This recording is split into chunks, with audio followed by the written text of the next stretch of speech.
Fala, estudante, tudo bem aí com vocês? Bom, estamos iniciando mais um bimestre do nosso ano letivo. Olha só que legal! Para quem não me conhece, eu sou o professor Magno Andrade e hoje, segundo ano do ensino médio, nós vamos falar da semana 1 do seu PET 2, que é o PET ali que vai trazer para você os conteúdos relativos ao segundo bimestre. Como você viu aí no PET, nós, nesta semana 1, vamos tratar de um assunto excepcional, de um assunto que faz muito parte da nossa vida e que sempre vai fazer. Nós vamos falar hoje sobre um gênero textual importante para a sociedade, o gênero lei. É isso mesmo, vamos falar sobre a estrutura ali deste gênero textual, do gênero lei, tá bom? Vamos lá então. Na aula de hoje, olha, nós iremos considerar os contextos de produção, circulação e recepção de textos e reconhecer o objetivo comunicativo, a finalidade ou função sociocomunicativa de um texto ou gênero textual.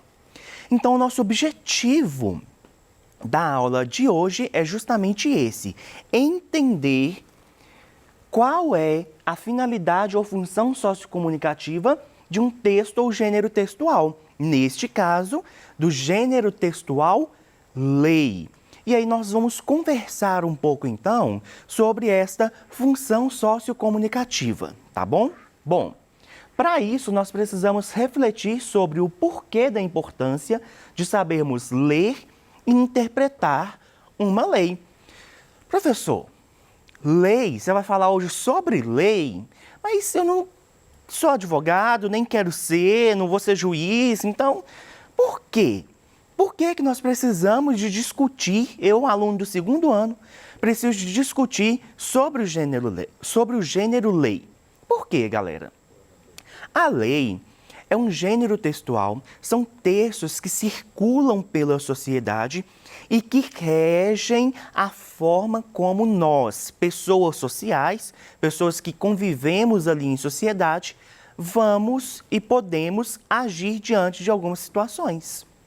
Como que você usa o gênero lei todo dia da sua vida? Quando você sai na rua. Se você sai na rua, este gênero lei já faz parte da sua vida. Por exemplo, na hora de atravessar uma rua. Se você atravessa na faixa de pedestres, o motorista, ele precisa de parar. E isso tudo é permeado por leis. A placa de pare quando o motorista está dirigindo, ela é uma lei que exige que ele pare. E se ele não parar e, por exemplo, acabar causando algum acidente, este motorista responde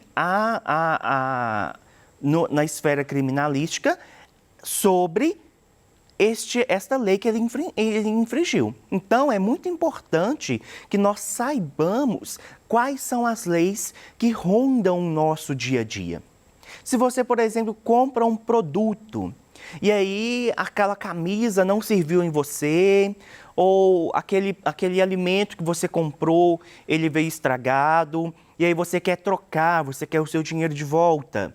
Existem leis que vão dizer se você tem ou não direito a receber ou a trocar aquela mercadoria. E você pode sim utilizar das leis do Código de Defesa do Consumidor para falar com o comerciante: olha, tem uma lei que vai me defender e por isso eu quero e exijo a troca do meu produto. Tudo isso é permeado por leis. Por isso é muito importante que nós saibamos as leis. Inclusive, tem uma lei que fala que eu não posso cometer um crime e depois falar: ah, eu não sabia que isso era crime. Isso não pode acontecer. Por quê? Teoricamente, todos nós precisamos de conhecer pelo menos aquelas principais leis que estão presentes no nosso dia a dia. Tudo bem? Continuando.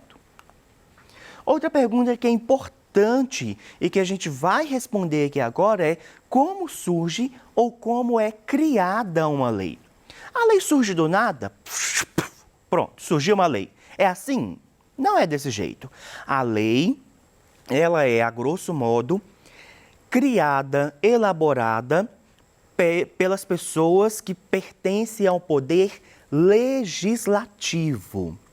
Então, o nosso país, isso está lá escrito na Constituição Federal, que é a lei suprema do nosso país, ele é dividido em poder executivo, que são os prefeitos, o presidente da República e os governadores, pelo poder judiciário, que são os juízes, e pelo poder legislativo.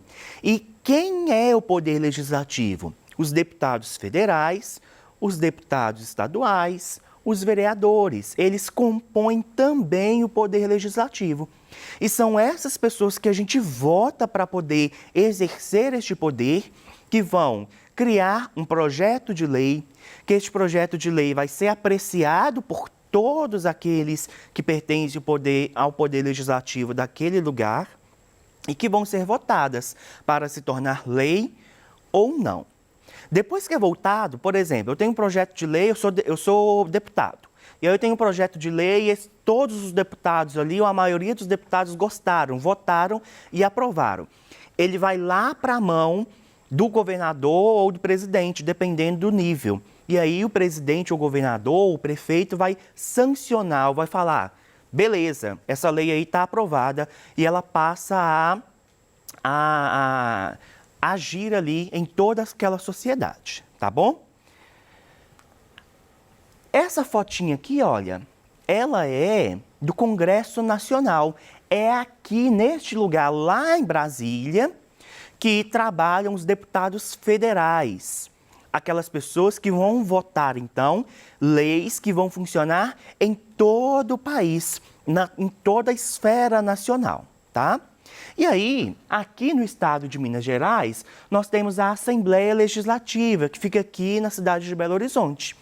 É neste lugar aqui que trabalham os deputados estaduais. As pessoas, então, que vão votar, vão criar as leis que vão funcionar dentro do estado de Minas Gerais. E, por fim, nós temos as câmaras municipais. Essa não é a Câmara Municipal de nenhum lugar, por quê? Existem diversas. Cada cidade tem a sua Câmara Municipal, porque cada cidade tem os seus vereadores. Então, você aí na sua cidade pode procurar a Câmara Municipal e abrir diálogo com os vereadores. Às vezes você tem alguma coisa que não está legal, você tem uma sugestão, você pode falar com o vereador da sua cidade e, quem sabe, a sua sugestão ali não torna-se lei dentro da cidade que você mora. Aqui na Câmara Municipal é onde trabalham, então, os vereadores, que vão tratar das leis que funcionam dentro da esfera municipal, dentro da sua cidade. Tudo bem? Tranquilo até aqui? Vamos continuar, então. As leis pertencem à esfera jurídica e o seu texto segue uma estrutura comum. Vejamos, então, como que a gente pode fazer, como que uma lei pode ser estruturada. Toda lei vai ser estruturada dessa forma? Talvez tenha uma variação ou outra, mas, a grosso modo, as leis são estruturadas da forma que eu vou mostrar para vocês aqui, tá bom? Vamos lá, então. O gênero lei, então, primeiro, ela precisa da identificação. Nós utilizaremos como exemplo da nossa aula de hoje a Constituição da República Federativa do Brasil de 1988. Esta, gente, é a lei magna do país, tá? É a lei suprema. Nenhuma lei pode ir contra a Constituição. E todas as pessoas devem obedecer à Constituição, tá bom?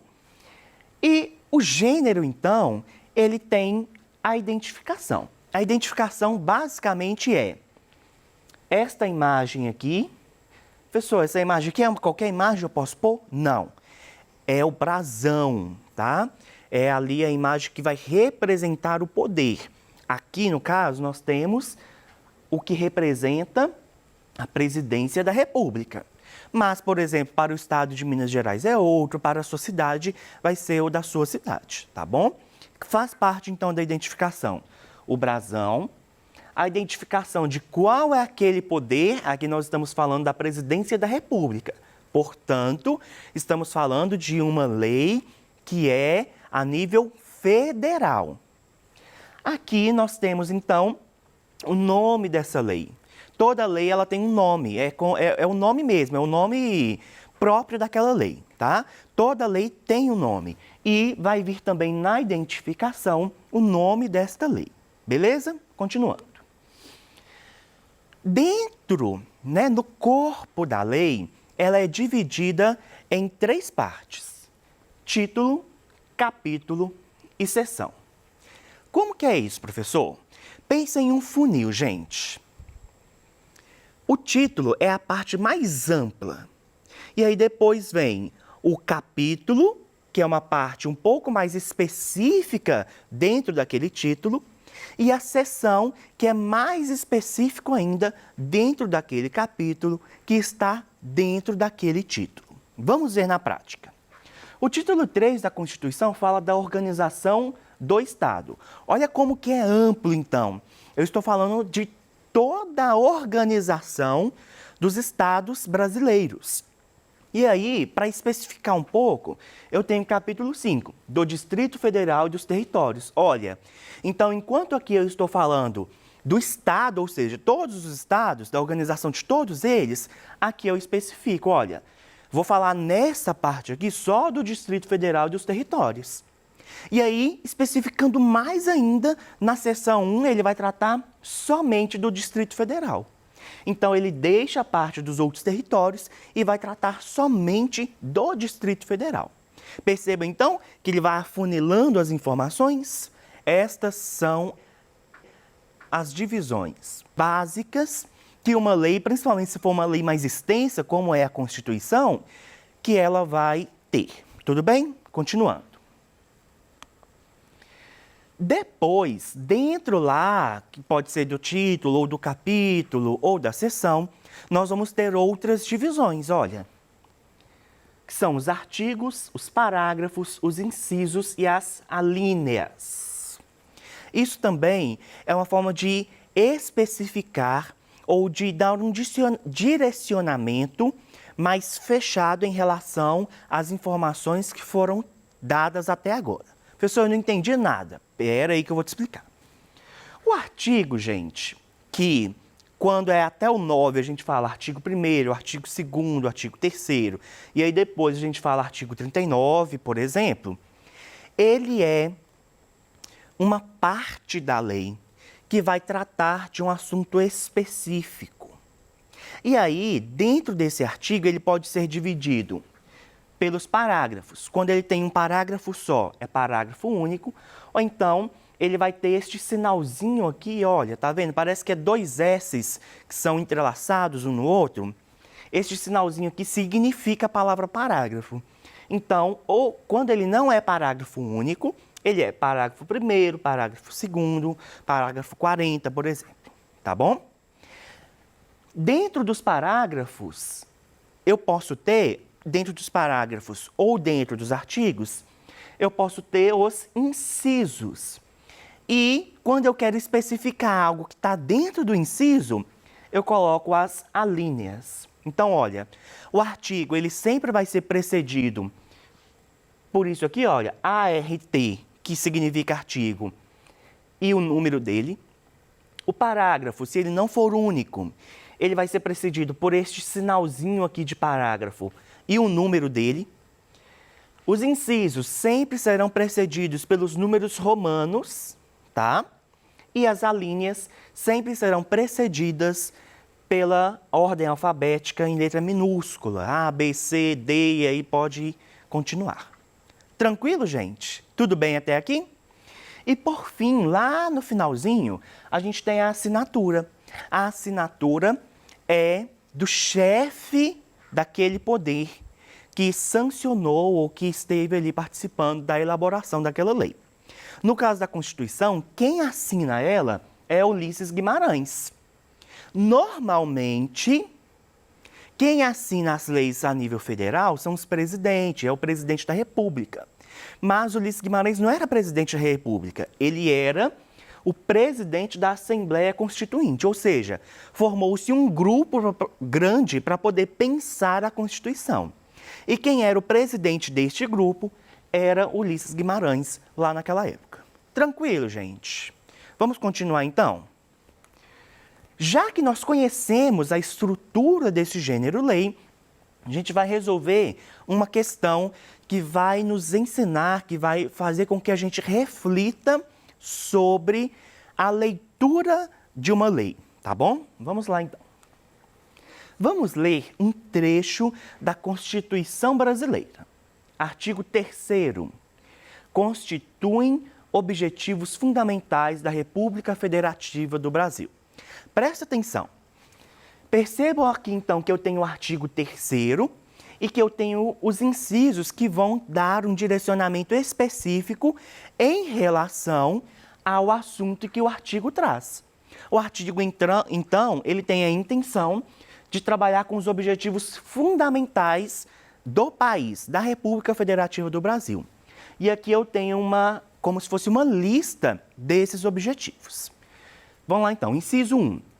Construir uma sociedade livre, justa e solidária. Inciso 2. Garantir o desenvolvimento nacional. Inciso 3. Erradicar a pobreza e a marginalização e reduzir as desigualdades sociais e regionais. Inciso 4.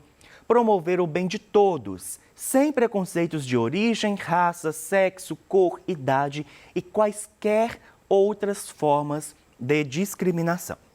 Acabou aqui? Não, tem outros objetivos, outros incisos, mas eu trouxe para vocês só até o 4º, tá bom? Vamos à questão então. Se uma pessoa sofre preconceito por ser nordestina e mesmo denunciando, ela não consegue justiça, qual direito dela foi ferido? Dessa leitura que nós fizemos então até agora, que vai mostrar os 4 primeiros incisos do artigo 3º da Constituição, uma pessoa nesta situação teve qual daqueles direitos, qual daqueles incisos foi ferido? Vamos ver então as informações que o texto nos dá. É uma pessoa nordestina e que sofreu um tipo de preconceito. Este preconceito que ocorre contra as pessoas devido à sua origem, devido ao lugar em que ela nasceu, em que ela viveu, é chamado de xenofobia. E, infelizmente, em muitos lugares do país isso é comum. As pessoas terem preconceito com o outro somente pelo fato de saber que a pessoa nasceu no lugar A ou B. Vejamos então, olha, vamos voltar lá no trecho da Constituição. O inciso 1 fala construir uma sociedade livre, justa e solidária. Aqui não tem nada específico sobre o preconceito. Continuamos então. Garantir o desenvolvimento nacional. Também não é o caso da pessoa que nós vimos lá no texto. Erradicar a pobreza e a marginalização, reduzir as desigualdades sociais e regionais. Aqui a gente está falando de desigualdade, de erradicar a pobreza, mas também não é o caso daquela pessoa. E o 4, promover o bem de todos. Olha, sem preconceitos de origem. Então, esta pessoa, deste caso aqui, olha, que sofre preconceito por ser nordestina, teve o inciso 4 do artigo 3º da Constituição ferido, porque ela sofreu preconceito por ser nordestina. E a Constituição fala que nós não podemos ter preconceito por causa de origem, além de outras questões. Tranquilo, gente? Existe aí no seu PET questões parecidas com essa. Então, a resolução que nós fizemos aqui vai te ajudar a resolver as questões que estão no seu PET também, tá bom? Bom, essas aqui foram as referências que eu utilizei. Eu utilizei o PET como referência mesmo. Muito obrigado e até a nossa próxima aula. Conto com a presença de vocês. Até mais!